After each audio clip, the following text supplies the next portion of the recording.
You are listening to the Hodges Huddle, where we discuss all things in the wide world of sports. Here is your LSU sports team.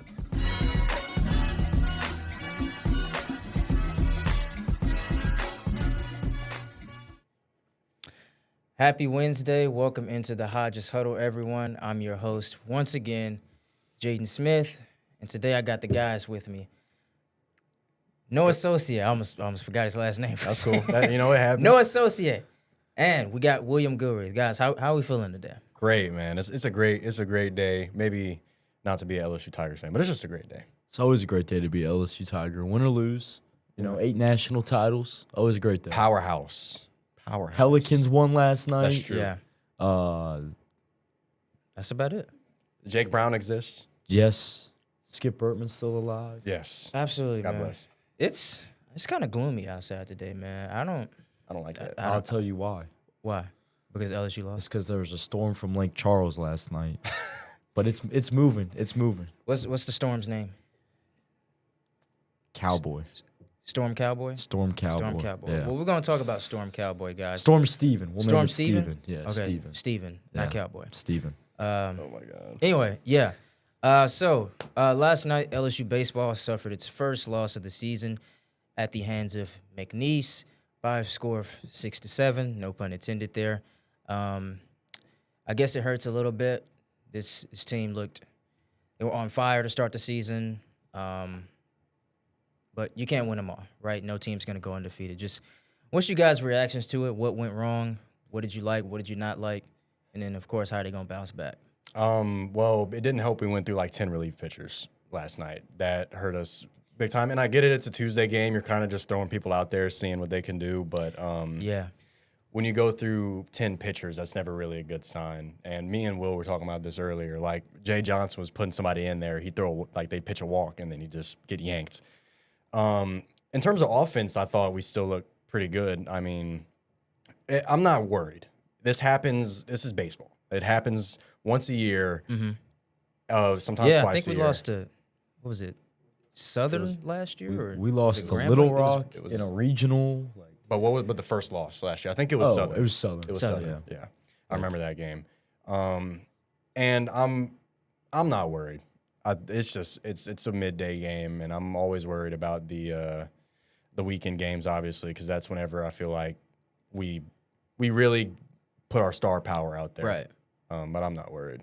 I mean, I think baseball fans, half of the LSU fan base understands this, the other half doesn't. And it appears the other half is on Twitter more than the one that understands it, is that midweek games matter, but they don't matter as much as the weekend series. Midweek games, you're going to lose them. I mean, that's expected. No team in the history of college baseball except no team in the history of Division I college baseball has ever gone undefeated. And the only team I can think of that came close, and I don't even know if they went undefeated, was LSU SE or whatever. Last year they were undefeated. But like no Division I college baseball team, no MLB team, no team like this is ever going to go undefeated. It's not going to happen. And you kind of need to face some adversity to get better. I'd rather LSU lose this game to McNeese than for them to lose to Dartmouth or Northeastern this weekend. Mm-hmm. You also got to understand that some of the guys you saw come in certain situations last night, they're not coming in those situations when it gets time to play in the SEC. I mean, Marco Paz is not going to start an SEC game for you. What was disappointing for me to see, and you touched on it, was the performance we got from some of our relievers last night. And I understand Jay Johnson had a very, very short leash, but still, Maverick Rizzi is a guy that I think a lot of LSU fans expected. And it could be just a one-off game. I mean, he's looked sharp at times, but last night he did not look good at all. Zach Cowan came in, and he was all right. But you're still looking, and you're only, 9 games into the season. You're still looking for another go-to ace. Gavin Guidry's been lights out for pretty much every single at-bat this season. Devin Sheeran's looked good. But you're still looking for guys that you can trust. Mm-hmm. And so that's why this is a great great timing for LSU Yeah. because you sort of got that experience. There's no better experience in game. There's no better experience in baseball. There's no better practice than baseball than a midweek game. It's almost like it's an exhibition game, but it just counts. So Yeah. It's funny you say that. Do y'all know who Tyler Viso is? yes, Yeah. Tyler Viso, for listeners out there, he was a sports director here. What was that? 3-4 sports directors ago? It was before I even got here. But I remember he was on a podcast, and it was about LSU baseball, and his words were, midweek games don't matter. Like that was it. So I'm glad to see that he's a part of that half of the fans that yes, actually watching the games and aren't on Twitter just spewing takes and things like that.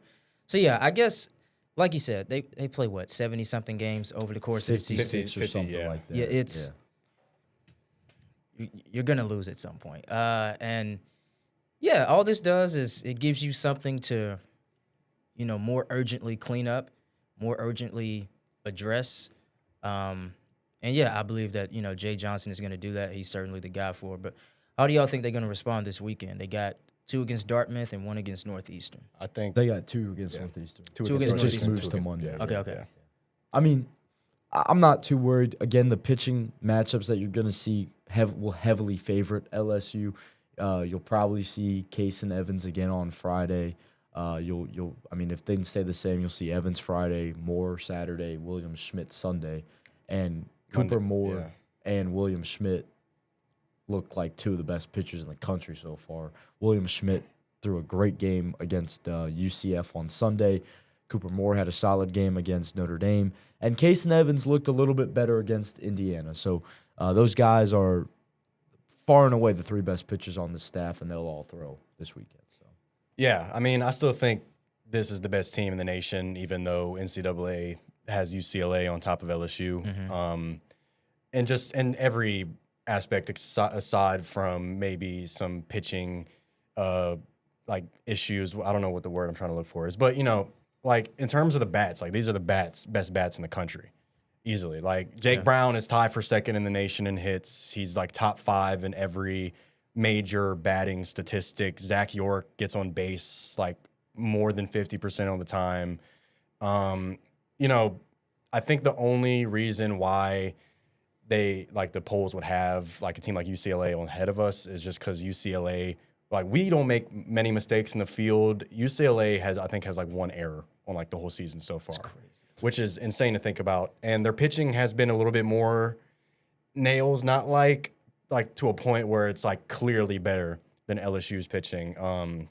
I think it's like they have less walks and less runs given up, earned runs by like 5 or 6. Like they have 37 and we have like 31. But it's nothing to like trump the batting stats that we completely like mog them in. So I still think that this baseball team is the best in the country.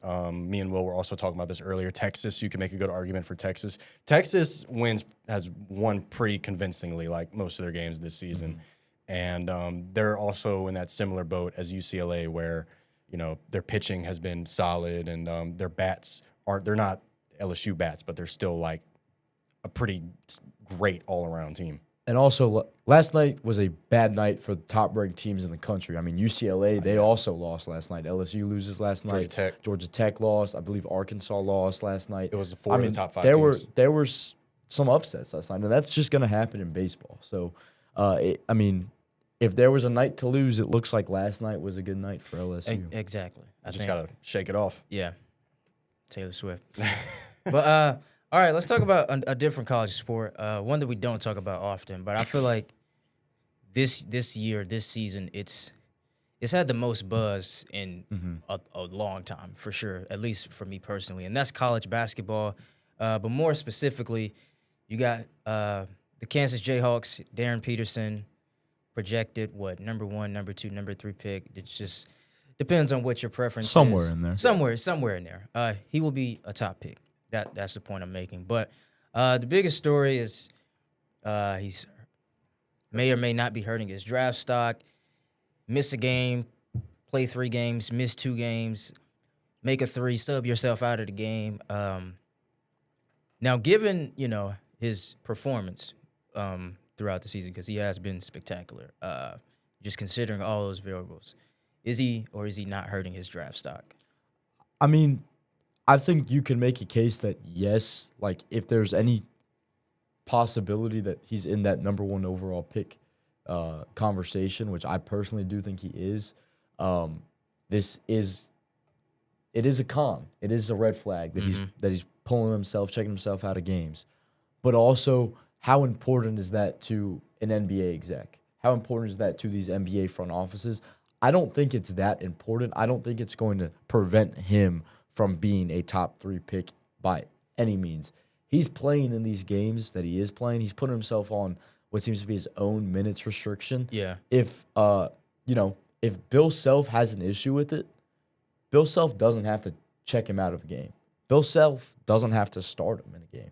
I mean, there are ways to work around it. There are ways that you can, I don't want to say force a kid to play, but if it's really that big of a deal, and you want to take it seriously, then Bill Self can discipline. Yeah, he has power too. He has the power to do it. And he's a very well-respected coach in college basketball. People would understand if he did that. So I do think that this is a bit of a red flag, but I don't think this is big enough to prevent him. It won't be the reason he doesn't go number 1. Yeah, I mean, I'm going to be honest with y'all, and this might be a little bit of a hot take. He wasn't my number 1 Is this just pick. stirring the pot? Maybe it might be. He wasn't my number 1 pick, like, at any point in the season. I had BYU's guy, AJ, how you say his name? DeBansta. Yeah. He was my number 1 pick. He's been my number 1 pick. I think a bigger guy who could shoot, he can move the ball, he moves well. He really kind of does it on both ends. I feel like that's more important in today's NBA than just kind of a pure scoring guard. I just feel like that's more important. But with that being said, I still think if Darren Peterson was everybody else's projected number 1 pick, like this, he's still going top 3. Yeah, and I think that's been the beauty of this entire season. Like, I don't think it's been like last year where everybody knew Cooper Flagg was going number 1. That year Zion was in. Everybody knew it was going to be Zion. Everybody knew it was going to be Paolo. Wemby. Wemby. Yeah. I think this year is a bit different, like, because it's such a pick your poison type thing, right? Like, do you prefer that pure scoring guard that can get you a bucket whenever he feels like it? Like, because I wasn't really sure about the whole thing, but when I saw the Kansas and BYU game and I saw Darren Peterson, I think he had like 20 and 22 in the first half and just didn't play the second half. Like, and it looks so easy for him. But with that being said, I don't think it's gonna hurt his draft stock either, mostly because of what Will said. I think NBA executives that's a risk that I feel like if I'm an exec, I'm willing to take. Like, this guy is too good for me to just not draft him. And I don't think it's like, I think people are trying to turn it into like this character issue. Yeah. This character thing, like, they're trying to spin it into that type of thing. And I don't really think it's that. I think it's simply just he knows when his body doesn't feel right, and that's it for him. Like, he's not going to try to play through injuries. Kind of like the Kawhi Leonard thing. Like, Kawhi Leonard is known for, if he doesn't feel good, he's not going to play. It doesn't really matter what you think about it. So, yeah, I think he'll still go top 3. I do think AJ is going to be the number 1 pick for all the reasons Noah listed. Got 6'9" guard / wing. That so much upside, so much potential. I feel like Darren Peterson is like a point guard Kawhi. I like that you pointed that out. In terms of like not just like, knowing whenever he's like injured and all that, but like in terms of personality as well. Yep. Like that post-game press conference where he was like, anti-social loner. He's an anti-social loner, and he's also like he's like a softer spoken, like chill guy.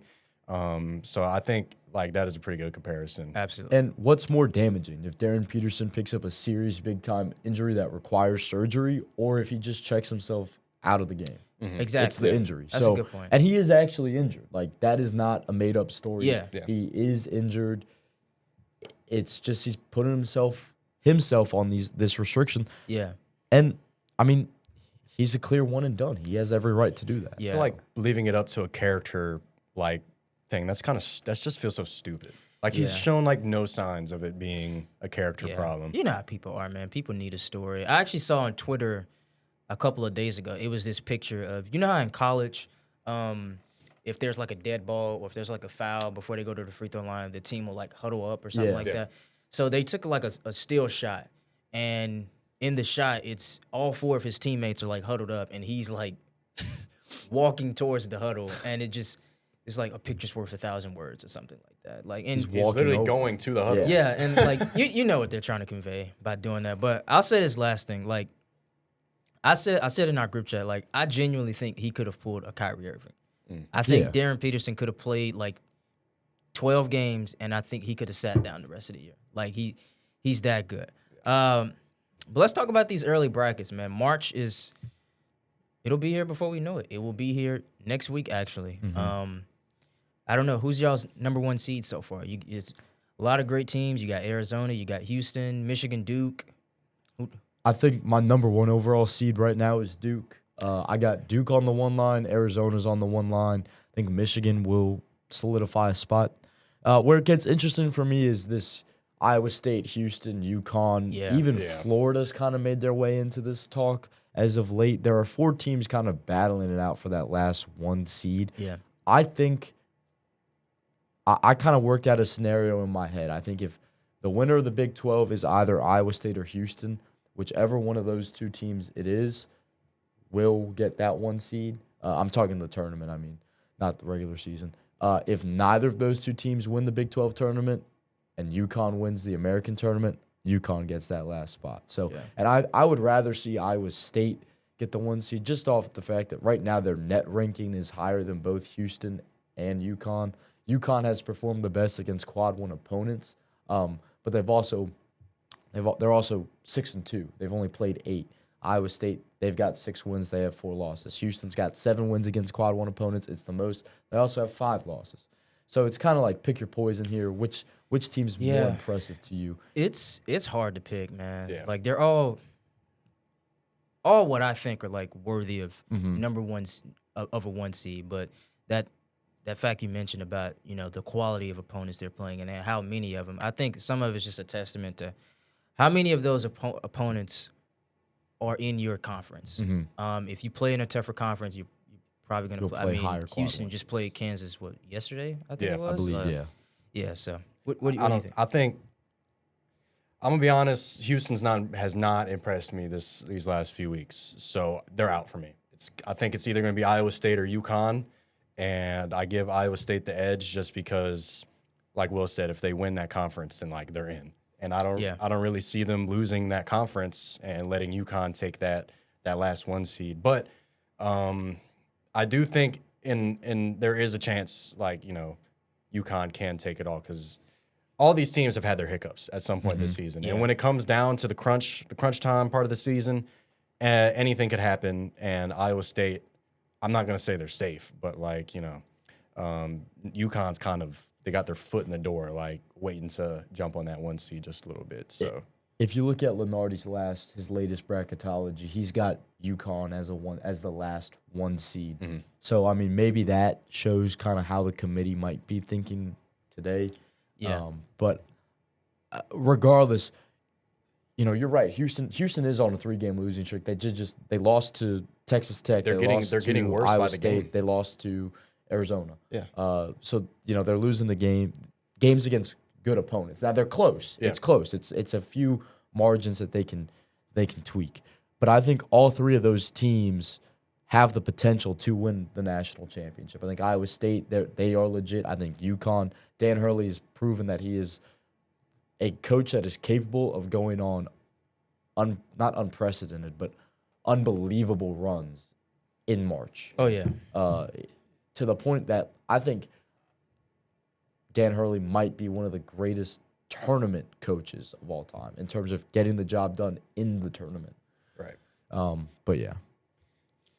There's a lot of great teams. I actually think, and this is my last point, I think we could see again a replay of last year where 4 1 seeds end up in the Final Four, which is crazy to say because I think it had been like 17 years since that had last happened. So yeah, I always bank on the upset in March Madness. I always wait for 1 seed. It's gonna happen because wasn't it like the Elite Eight was all 1 and 2 seeds too? Yeah. Or did Yeah. a 4 seed sneak in there somewhere? I'll look it up. There might have been 1 4 seed, but I think for the most part you're right on it being all 1 and 1 2 and 2 seeds. seeds? Yeah, because that does sound right. Do you think that's going to be a trend that we see a lot more common now with NIL and all of this, the transfer portal and all of it? I like to think not. I don't know. I feel like college basketball is so much more like it's like baseball. Anything could happen as compared to like football. So, and even like not even just last year, but like the year before that, like that wasn't the case. And that was really like I know that was the first like I guess big year of NIL, but like it still was not like the case. I think last year was just like an outlier, to be honest. That was a weird year for college hoops. Yeah. I think last year, like, I think it can happen. Like, sure, like, the chances of 4 1 seeds ending up in the, Final Four. Yeah, they're 1 seeds for a reason. Right. I don't think they're, I don't think the odds are that high, like, just from a logical standpoint. But it's just, you need all 4 of them to make it. Like, every year, some 1 seed is just going to, one of them is going to be the one. It's going to be a replay of Virginia, a replay of Purdue teams. Like, it's somebody's going to do it. Did you find it? 3 seed Texas Tech sneaked in. St. John's was a 2 seed. They lost to Arkansas in the second round. There you have it. I had St. John's going to the final or to the championship. That was my pick. Not to win it all.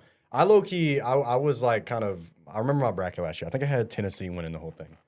Last year's tournament was an all-timer. I don't remember who I had when it was I had Tennessee and Houston, St. it was John's. Florida, it was Duke, Auburn. and it was Auburn. Yeah. Auburn. I Was the remember one that overall Auburn seed. and Auburn and Florida game. That was man, that crazy. was a great game. Duke blew it, bro. I forgot about that. Yeah. I think Purdue was another one I had going far. Purdue.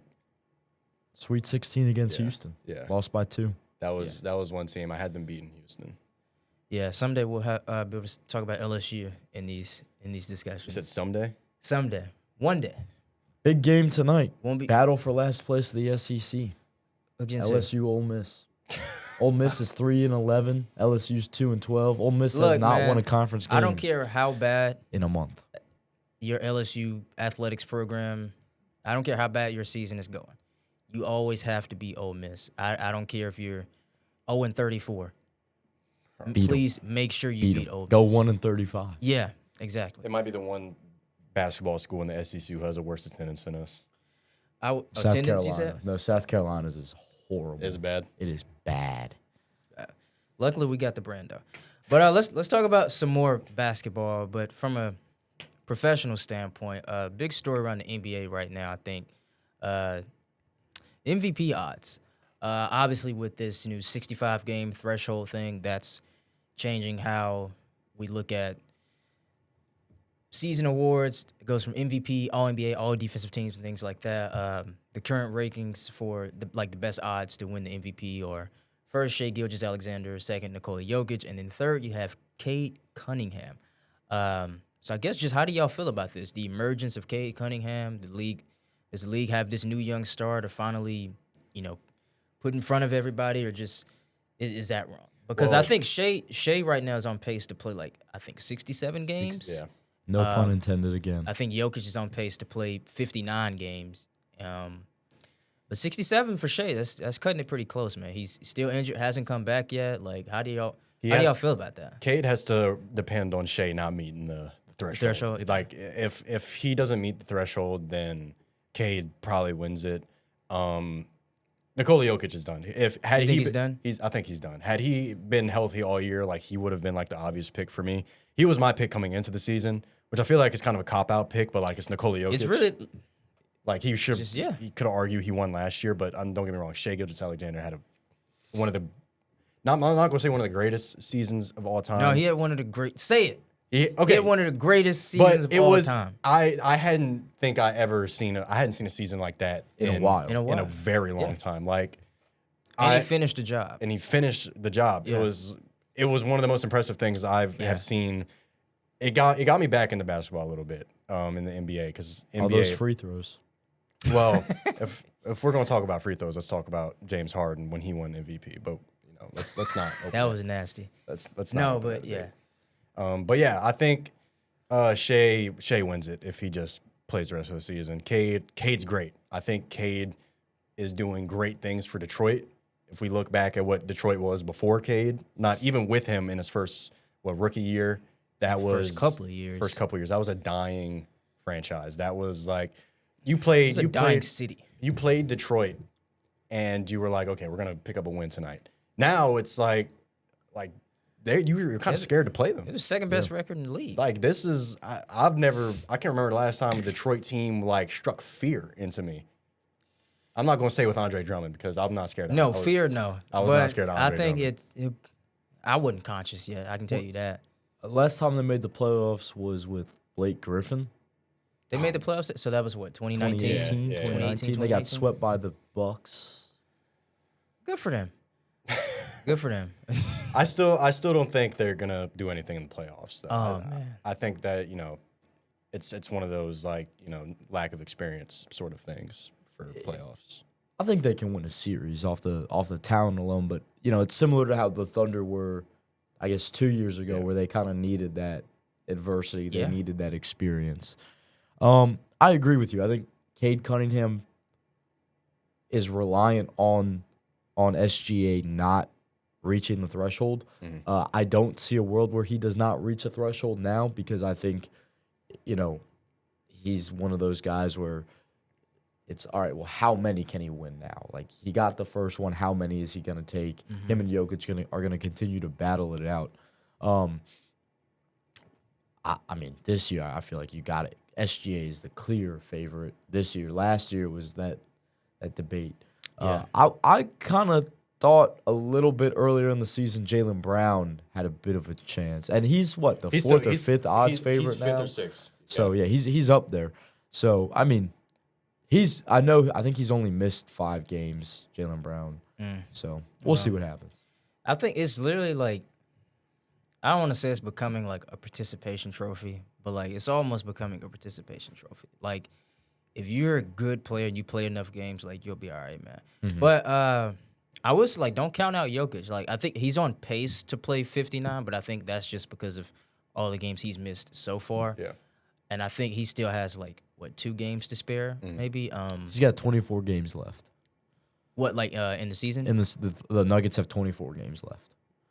Yeah, he's got 1 game left. He's got 1 game. I think he'll meet it. Because I know like it's got to be in the back of his head. Like, Yeah. No, it's probably not in the back of his head. Really? No, Jokic would The be horses guy. are in his head. the horses are in the back of his Bro, head. y'all be falling for that, bro. I hate that, bro. I don't care about basketball. Like, right. But Jokic is like, I'm looking at this now. Nikola Jokic in his career, 80, 73, 75, 80, 73, 72, 74, 69, 79, 70, 42. And 42 is still going on. So those are the total games he's played in each season. How many last year again? 70? 70. I think he'll meet it.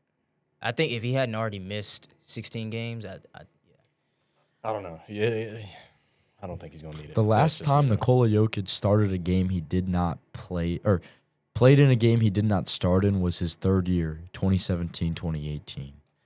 What That's was his crazy. averages that year? He was averaging 18 points a game, 6 assists, and 11 rebounds. That was back when the Nuggets wore those booty blue jerseys, right? Yeah. Yeah. Those were some ugly jerseys. Yeah. That's when nobody knew Jokic was Jokic yet. And then yeah. But What about Wemby? Maybe Wemby's not I going. think Wemby's already out. He's not Wemby's going. already out. He's already out. But I'm talking about like in the future. Uh, I like having this debate If you because said think this it's- pre, I think Wemby. 60 I think Yeah, Wemby is going I to be agree like with one that. of like the goats. if you said this pre 65 rule, I'd be like, obviously. absolutely. And I think Wemby would win like 10 Defensive Player of the Year awards. But because of this 65 game rule, like he will not. Like it's the one thing that this whole thing has made me realize is it is so easy to miss 17 games, and it's like it's so easy to only play 64 games in the season. Like that, it really sucks. If you go 2 weeks with a hamstring injury, Yeah, you're done. You're pretty done. much. You're cooked because you're gonna need another point, like Yeah. another point during the season where you're gonna need a break. Crazy. But yeah, and I think that's why I asked the question like a couple weeks ago, like what are they gonna do about this? Because this is your next face of the league. Like you can't have him finishing season in, season out with no awards to his name. Yeah. But a bigger story, like I don't know, this is kind of more lighthearted. So Pat Riley got his statue unveiled this past week at Staples Center. The statue has him rocking a classic Armani suit, Pat Riley style. But the bigger talking point from the whole thing was he kind of went on a rant saying coaches need to go back to wearing suits on the sideline. I think COVID happened and coaches just never went back to it. What's your opinion on this whole thing? I don't care. Like, if they're coaching the game good, like, wear whatever the hell you want. Like, I don't care. I mean, I understand where he's coming from in a little bit. Where like, all right, this is a professional league. Like, coaches a lot of times struggle to command respect. But at the end of the day, like, it's a competition. Like, you're competing. Those coaches are also competing. Is a suit going to drastically change an outcome of a game? I don't think so. I think, if anything, it just makes it look more theatrical, you know? So, I mean, I see where he's coming from. I don't think the NBA is in a position where this is certainly not near the top of their list of concerns right now. Yeah. I'm glad you said it's theatrical because this is my most old head take ever. I do agree with Pat Riley. I think they need to bring back wearing suits on the sidelines. Presentation is everything for, what do you call it, NBA? A brand? I don't know. An global association? brand? Yeah, like, for what the NBA is, like, and it's not really a big deal. Like, but I would like to see coaches rock suits again here and there. Or at least, I don't know, maybe just for playoff games or something like that. I think the suits are cool, but, like, I just think telling everybody you have to wear one, like. You know when I knew I had a big game in high school? When my coaches would come out wearing dress-up clothes. Right. That's when I knew it was a big game. Like, it makes the players feel like, oh, this is important. I got to get up for this game. But yeah, I feel like if you're making $30 million, like, you shouldn't need that. But If my coach is good enough at what he does, he could go out in a Speedo and I'd listen to him, coach. Like, I don't care what you wear. that's where the league is a different place now. It's not what it was when we were kids growing up. Like, it's never gonna feel like that again. But I don't know. We'll just have to see what happens with that. But let's talk about different sports. Talk about some football here. Well, not even football. Jordan Schwartz reported, maybe an hour ago it was now? Yeah, about. No.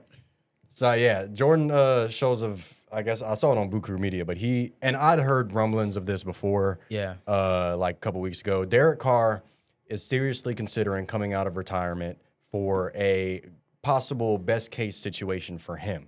Let me pull up for what situation the nerve is of good Derek for Carr him, bro. to play as bad as he did, retire, and talk about coming out of retirement, and then his first words are, but it has to be the best situation. According to Jordan Scholes, Derek Carr is very serious about unretiring and returning to the NFL in 2026.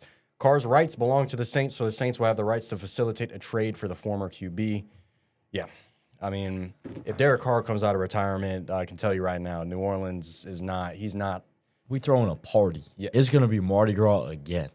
If he comes out of retirement? And, yeah, because he won't be on the Saints. Yeah, because we'll get something. The Saints will get something for him. So that would be best case scenario for us. Please come out of retirement, Derek Carr. I don't know which camera I'm on, but please come out of retirement, Derek Carr. Please. If you could do that for me as a Saints fan, come out of retirement, so we could send you to. I know the Vikings need a quarterback. We could send you to the Vikings, and we could get a piece. Like, please, New man on Thank the you. Minnesota Vikings. Derek Carr. I know you're watching. Thank you. You could be that guy. I know you could take them to the promised land, man. You could do it. I second everything Noah just said, by the way. Yeah. No, yeah. Retweet. Derek Carr, I'm not gonna lie to you, bro. I mean, you know what? I get it, right? It could be hard for, professional athletes to move on into that next phase of life, right? Because now it's like, well, what do I do with my time? What am I supposed to do with the rest of my life? Go on runs, apparently. Bro, like that ain't gonna cut it. A whole city hates you, bro. Like, y'all remember when his wife posted that TikTok and it was like, first day retirement, what are you gonna do? He's like, we're going on a 5-mile family run. Let's go, guys. A family run? Yes.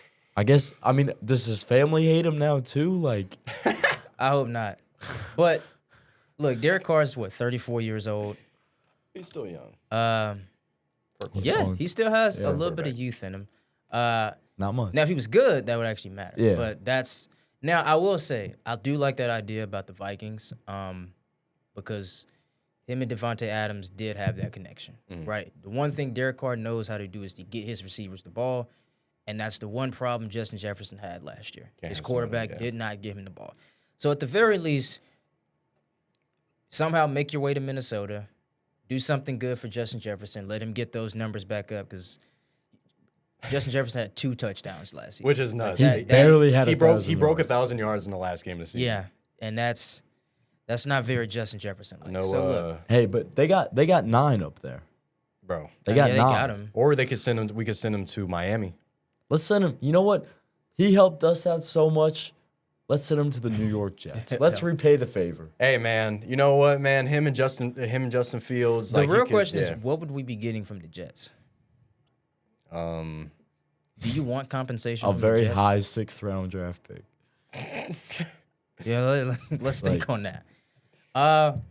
Derek Mason Carr, Taylor. They got Mason Taylor. I don't want Mason Taylor, bro. I'm cool. We already have enough tight ends. Yeah, Jets roster. I'm sorry, bro. Let's look at. We need Brees Hall. We could maybe gotta- figure yeah, they're something gonna out. give a Brees Hall for Derek right. Carr. Yeah, that's Derek a great Carr. trade. I Yeah. like that. I'm No- down. Y'all, Noah just Yeah. talking, y'all. Hey, But Noah just talk. But no, like, good for Derek Carr. I hope that works out for you. Because if I suddenly wasn't getting NFL paychecks anymore, then I'd wanna I'd come be back. sick. So yeah, I'd hold on to that. especially with that as long contract. as exactly. But That's hot garbage. let's round out this week of the Hodges Huddle with a little bit of I don't know breaking news. Will called it on the Sunday show. Sunday we talked about Floyd Money Mayweather. He's coming out of retirement, and who better to come out of retirement and fight against than his arch nemesis, Manny Pacquiao? It's official. It's going to be on Netflix, so of course everybody's going to tune in because it's on Netflix and It'll it's crash again. exactly. But I will be watching. I'm sure y'all will too, just because why not? But yeah, just thoughts on this. Who wins? How do you feel about the whole thing? Yeah, if I wanted to watch 2 unks fight, Hey, these ain't just unks, I'd probably, man. but I'm saying I'd go to one of my family gatherings. But I think that this is it's good for boxing. I feel like this is like a Really? I think so. These are 2 of like the most high critically acclaimed boxers of the last era ever, Yeah. especially point. Floyd. Yeah. So I don't see why like this would be a really bad thing. Now the bad thing would be Floyd versus Mike Tyson. I think that is crazy. Well, that's gonna be an exhibition. But I know we're not good. Like Yeah. that's it. But this is like the real deal. I don't know. I'm a UFC guy over boxing. Oh, and I forgot to mention, like, their records will actually be on the line. Like, Floyd- so Floyd hit his that undefeated record is undefeated actually record. on the line. So they must be getting an A lot of money. astronomical amount of money to do this. Do you know how much money? I have it pulled up right now. Do you know how much money Floyd Mayweather made? Oh, it was over $1 billion. He's like one of the few From athletes. from the first.